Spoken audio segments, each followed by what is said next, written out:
All throughout the history of God's holy people, all throughout the times of the prophets themselves would often use this analogy, the analogy of vision, of seeing, in order to describe the good things that God was going to do.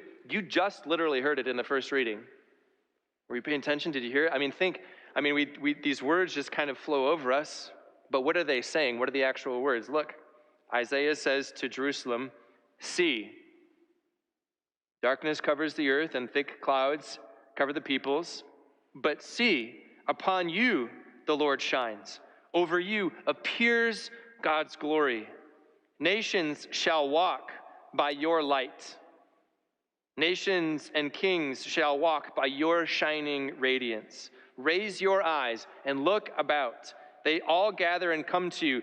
And then you shall be radiant at what you see, Isaiah says.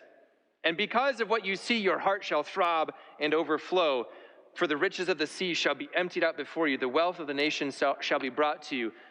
The prophets say God is going to return to you his blessing, and you're going to see it. The vision is going to be with you. And this is how you will know. You'll see it.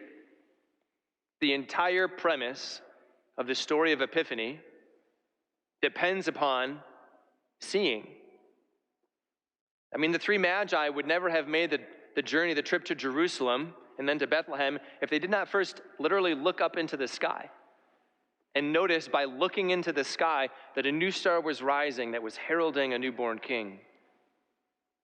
And so then they made this really calculated and I imagine expensive journey with all of their retinue that they took with them, their treasures and their people, and they traveled west to Jerusalem, then to Bethlehem. But how would they have possibly known that their quest was completed? What was necessary in order for them to know mission accomplished? Only if they saw with their own eyes the newborn king. Epiphany is about the return of God's vision to his people. When God said, in the beginning, we communed face to face.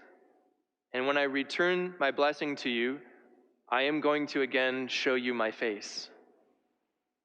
This is literally what the word epiphany means, to appear before. God appears before his people. He makes himself visible again. He shows his face again when he becomes human, when he becomes incarnate.